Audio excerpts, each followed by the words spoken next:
வாழ்க வையகம், வாழ்க வையகம், வாழ்க வளமுடன். வாழ்க வையகம், வாழ்க வையகம், வாழ்க வளமுடன். குரு வாழ்க, குருவே துணை. சிந்தனையை, உடல் நலத்தை சீரமைத்து விவித்த குருவின் பாதம் பணிகின்றோம். இன்றைய சிந்தனைக்கு காசு, பணம், துட்டு, மணி. ஆம், பணம் என்பதை பற்றி தான் நாம் இன்று சிந்திக்க இருக்கின்றோம். பண ஆசை. மண், பெண், பொன் 3 ஆசை மனிதர் தம்மை மதிமயக்கி துன்பங்கள் விளைவிக்கும் என்பார். பெண் இல்லையெனில் பேசும் நீயே ஏது? பிறந்தவர்கள் இறக்கும் மட்டும் வாழ்வதற்கு உண்ணும் உணவும் உலவ இடமும் இந்த உலகம் என்ற மண் இன்றேல் உனக்கு ஏது?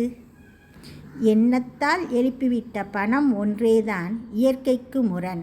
அதனால் அதை ஒழிப்போம். பண ஆசையே ஒழிக்கத் தகுந்தது என்கின்றார் நம் அருட்தந்தை.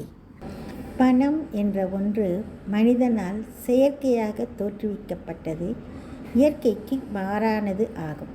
பொருட்களை ஒருவருக்கொருவர் மாற்றிக்கொண்டு தேவையான பொருட்களை பெற்றுக்கொள்ள சுலபமான முறையாக பணம் என்பதை ஏற்படுத்தி கொண்டோம் நாம். நாளுக்கு நாள் பணப்புழக்கம் அதிகரிக்க பண்டங்களை உபயோகிப்பவர்களுக்கு வாழ்வில் பலவிதமான கஷ்டங்கள் ஏற்படுகின்றன. வருங்கால மக்களுக்கு வாழ்வதற்கு வாணிபமோ பணமோ இவ்விரண்டும் வேண்டாம், பொருட்களே போதும். அவை உழைப்பால் பெற்று பொதுவாக நிரவி அனுபவிப்போம் கூட்டாய்.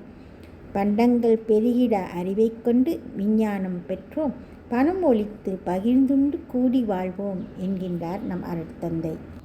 இறைவனின் பல அவதாரங்கள் போல பணம் என்பதன் அவதாரங்களை பற்றி உனக்குத்தான் எத்தனை பெயர்கள் என்ற தலைப்பில் சிறிது சிந்திப்போம். பணமே பணமே. அர்ச்சகருக்கு கொடுத்தால் தட்சணை என்றும், கோயில் உண்டியலில் செலுத்தினால் காணிக்கையாம், யாசிப்பவருக்கு கொடுத்தால் பிச்சையாம், கல்விக்கூடங்களில் கட்டணம் என்றால் அதுவும் பணமே. திருமணத்தில் கொடுப்பது வரதட்சணையாம், திருமண விலக்கில் அது ஜீவனாம்சமாம், விபத்துக்களில் இருந்தால் நஷ்டஈடாம், ஏழைகள் கேட்டு கொடுத்தால் அது தர்மமாம். பணமே பணமே. நாமாக விரும்பி ஏழைகளுக்கு கொடுத்தால் அது தானமாம், திருமண வீடுகளில் பரிசாக கொடுத்தால் அது மொய், திருப்பி தர வேண்டும் என்று யாருக்காவது கொடுத்தால் அது கடன், திருப்பி தர வேண்டாம் என்று இலவசமாக கொடுத்தால் அதற்கு பெயர் அன்பளிப்பாம். பணமே பணமே. பணத்தினை விரும்பி கொடுத்தால் நன்கொடையாம், நீதிமன்றத்தில் செலுத்தினால் அது அபராதமாம், அரசுக்கு செலுத்தினால் அது வரியாம், அரசு பொது தர்ம ஸ்தாபனங்களுக்கு கொடுத்தால் அது நிதியாம். நாம் செய்த வேலைக்கு மாதந்தோறும் கிடைப்பது சம்பளமாம், தினமும் கிடைப்பது கூலியாம், பணி ஓய்வு பெற்றால் கிடைப்பது ஓய்வூதியமாம். பணமே பணமே. சட்டத்திற்கு விரோதமாக கையூட்டு வாங்குவதும் கொடுப்பதும் லஞ்சம். கடன் வாங்கினால் அத்தொகைக்கு அசல் என்றும், வாங்கிய கடனுக்கு கொடுக்கும் போது அது வட்டி என்றும், தொழில் தொடங்கும் போது அதற்கு முதலீடு என்றும் பெயர். தொழிலில் கிடைக்கும் வருமானத்திற்கு லாபம், குருவிற்கு கொடுக்கும்போது அது குருதட்சணை, ஹோட்டலில் நல்குவது டிப்ஸ். இப்படி பல பெயர்களில் கைமாறும் இந்த பணத்திற்கு மாற்றாக வேறொன்று இப்புவியில் இல்லை. பணம், பாசம் இவ்விரண்டும் மனிதர் வாழ்வை பாழாக்கும் நச்சாக்கும் ஆய்ந்து பாரீர். அப்படி நமது சிந்தனையை தூண்டுகின்றார் நம் அருட்தந்தை. பணம் மட்டும் செயற்கையிலே வந்ததாகும், பாசமோ இயற்கையில் விரிந்ததாகும். பணம் ஒழித்து பாசத்தை அன்பாய் மாற்றி பற்றற்ற வாழ வழிவகுத்து விட்டேன், பணம் ஏனோ பகுத்தறிவின் உயர்வில் வாழும் பண்பை நாம் பழக்கத்தால் பெற்றுவிட்டால் என்று அழகாக தெரிவிக்கின்றார் நமது அருட்தந்தை வேதாத்ரி மகரிஷி அவர்கள். இன்று மனிதர் வாழ்வில் பலவிதமான துன்பங்களை தருவது பணம், பாசம் என்னும் இரண்டே ஆகும். இவற்றில் பணம் மனிதன் விளைவித்து கொண்டது, செய்து கொண்டது. ஆனால் பாசம் மட்டும் இயற்கையாக ஏற்பட்டிருப்பது. நாம் இப்போது முயற்சித்து பணத்தை ஒழித்து விடலாம். பாசம் என்ற குறுகிய ஞாபகத்தை அன்பு என்னும் நிலையான தன்மையாக மாற்றிக்கொள்ளலாம். இந்த அடிப்படையில்தான் உலக சமாதான திட்டம் வகுக்கப்பட்டிருக்கிறது. பகுத்தறிவின் உயர்வில் நாம் ஒன்று கூடி நம்மை நாம் அறிந்து கொண்டு வாழும் பன்மை பெற்று பழகிக்கொண்டால் பணம் நமக்கு ஏன் என்று வினவுகின்றார். இந்த பணம் என்ற காகிதத்தை பெற சிலர் அன்பை இழக்கின்றனர், சிலர் பண்பை இழக்கின்றனர், சிலர் நட்புகளை இழக்கின்றனர், சிலர் உறவுகளையே இழக்கின்றனர், சிலர் கற்பை இழக்கின்றனர், சிலர் கண்ணியத்தை இழக்கின்றனர், சிலர் மார்க்கத்தை இழக்கின்றனர், சிலரோ மனித நேயத்தையே இழக்கின்றனர், சிலர் வாலிபத்தை இழக்கின்றனர், சிலர் வாழ்க்கையையே இழக்கின்றனர். இவ்வளவு தீங்கு தரும் பணத்தை ஒருவரோ ஒரு சில பேரோ முனைந்து நின்று ஒழித்து விட முடியாது. பேருலக மக்கள் கூடி தான் இந்த என்ற நச்சை ஒழிக்க முடியும். வருங்கால மக்களுக்கு வாழ்வதற்கு வாணிபமோ பணமோ இவ்விரண்டும் வேண்டாம், பொருள்களே போதும். அவை உழைப்பால் பெற்று பொதுவாக நிறைவி அனுபவிப்போம் கூட்டாய் என்று வழிகாட்டுகின்றார் நம் அருட்தந்தை அவர்கள். கேஷ்லெஸ் வேர்ல்டு, அதாவது பணமில்லாத உலகம் என்பது உலக சமாதான திட்டத்தின் மூலம் மலர்ந்துவிடும். அப்பொழுது அனைவருக்கும் சமரச வாழ்வு கிடைக்கும். ஊன் உறக்கம் உழைப்பு உடை யாவருக்கும் ஒழுங்காக சுகாதார விதிக்கு உட்பட்டு ஆண்கள் பெண்கள் அனைவருக்கும் சமமாய் கிட்டும். அதிகமாய் தேவைக்கு மேல் கொள்ளார்கள். அப்பொழுது பணத்தேவை இருந்திடாது, பணம் என்பதே இருந்திடாது.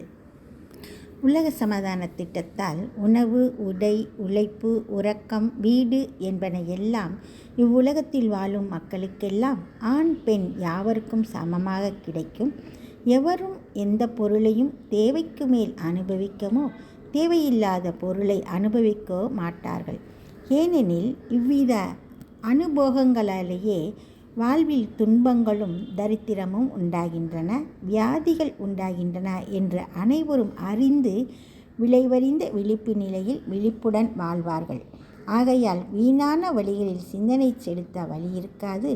ஆராய்ச்சியுடனும் விளைவறிந்தும் எண்ணுவார்கள், செயல்கள் புரிவார்கள். பணம் என்பதே ஒன்று இருக்காது. மாடு ஆடு பணமும் திருடர் பயமும் தண்ணீர் பற்றாக்குறையும் அந்நாளில் இருக்காது. ஆகையால் மனிதர் வாழ்வுக்கு பலவிதத்தில் ஆதாரமான மரங்கள் எங்கும் அடர்ந்து செழித்திருக்கும் இயற்கையான சூழ்நிலையை காணலாம். ஒரு வீடு மிக பழையதாக இருக்கிறது. அதில் ஏற்பட்டிருக்கும் பழுதுகளை ஒவ்வொன்றாக திருத்திக் கொள்கிறோம். ஆனால் மேற்கொண்டு திருத்த முடியாத பழுது பார்க்க முடியாத அளவுக்கு கலன்கள் அதிகரித்துவிட்டால் அப்பொழுது முழு வீட்டையும் இடித்து தள்ளி வேறு புது மாதிரியாக அமைத்து கொள்வோம் அல்லவா? அதுபோல இன்று மனிதர்கள் வாழ்வு என்னும் பூந்தோட்டமானது பணத்தால் அதிக நாசம் அடைந்து விட்டிருக்கிறது. எண்ணம் சுகாதாரம் பொருளாதாரம் அரசியல் என்று பல துறைகளில் முன்னேற்றம் இருந்த போதிலும் இந்த பணத்தினால் மேலும் திருத்த முடியாதவாறு பழுதுகளும் ஏற்பட்டுவிட்டன. இவைகளை போக்கி மனித இனம் நல்வாழ்வு காண வேண்டுமெனில் இத்தகைய பெரிய முழு மாறுதலை செய்யக்கூடிய பணமில்லாத வாழ்க்கை பணமில்லாத உலகம் என்ற திரட்சிகரமான திட்டம் அவசியம் ஆகும். இது உலக சமாதான திட்டத்தினால்தான் முடியும். இந்த பணம் என்ற நச்சினால்தான் கடன் என்ற ஒரு பெரிய பாரம் மனிதனுக்கு வாழ்க்கையில் ஏற்பட்டுள்ளது, துன்பத்தை தருகின்றது. உடலினிலே இரத்த ஓட்டம் இருக்குமட்டும் உண்டாகும் இன்ப துன்ப சூழலில் சிக்கி இடர்பட்டு வாழுகின்ற மனிதர் கொண்ட எத்தனையோ செயற்கை முறை துன்பத்திலே கடன் என்ற கற்பனையே பெரும்பாலோர்க்கும் கவலை தரும் நச்சாகும். அதனால் முன்னே விட வேண்டும் அனைவருமே இவ்வெண்ணத்தை விவேகத்தால் ஒன்று கூடி வாழும் நாளில்.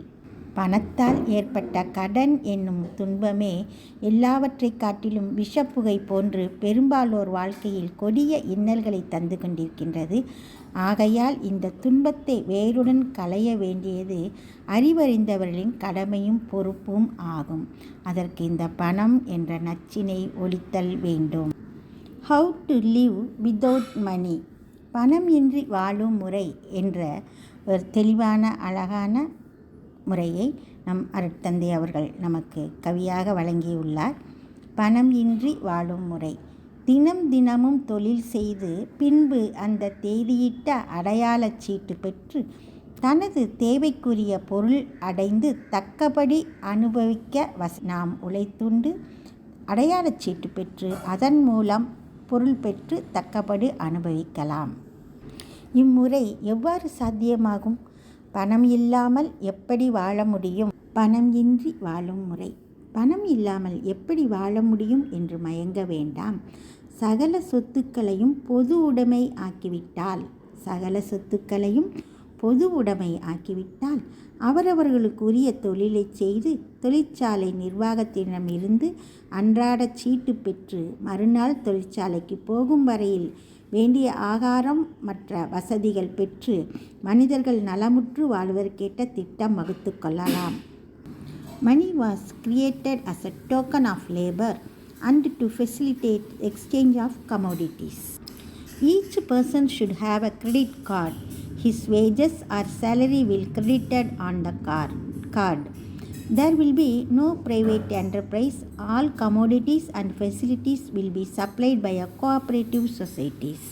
The society's services and merchandise will be debited on the card or payments may be made by bank checks. This credit card and check system will reduce the rolling of money to a greater extent. பணமில்லா வாழ்வு என்ற மகரிஷி அவர்களின் திட்டம் இப்பொழுது நடைமுறையில் உள்ளது. அனைத்துமே credit card, debit card என்று எல்லாம் பணத் தேவையை, பணப்புழக்கத்தை இன்று பெரிதளவு குறைத்துவிட்டது. பணம் என்ற நச்சு இல்லாமல் மனிதர்களால் வாழ முடியும். பொருளாதாரத்துறையில் சீர்திருத்தம் புதிய உயர்முறையில் தேவை. பொருட்களெல்லாம் பெருக்க முதல் திட்டமிட்டு பொதுவாக நிலவ நல்ல முறையை கண்டால் பணமில்லாத வாழ்வு வாழலாம். பணம் என்றும் பண்டமாட்டு என்றும் சொல்லோம். பண்பட்டு ஒத்துழைத்து பகிர்ந்து உண்போம். உலக சமாதான ஆட்சியின் கீழ் பணம், பண்டமாற்று, வியாபாரம் என்பன இல்லாது போகும். இவ்வார்த்தைகளை உபயோகிக்கக்கூட மாட்டோம் என்கிறார் நமது அருட்தந்தை. துன்பங்கள் விளைவிக்கும் எண்ணத்தால் எழுப்பிவிட்ட பணம் ஒன்றேதான் இயற்கைக்கு முரண். ஆனால் அதை ஒழிப்போம். காசு, பணம், துட்டு, மணி என்று அலையாது பணமற்ற வாழ்க்கையை, கவலையற்ற வாழ்க்கையை வாழ்வோம். அனைவருக்கும் நன்றி. வாழ்க வளமுடன். வாழ்க வளமுடன். ஸ்கை வேதாத்திரியம் அமுதம் சேனலுக்கு இதுவரைக்கும் சப்ஸ்கிரைப் பண்ணின அனைத்து அன்பர்களுக்கும் மிக்க நன்றி. வாழ்க வளமுடன். அனைவரும் வேதாத்திரிய தத்துவங்களை உலகறிய செய்வோம். இந்த சேனலை உங்கள் அன்பர்கள் அனைவருக்கும் ஷேர் செய்து பயன்பெறுங்கள். நன்றி. வாழ்க வளமுடன்.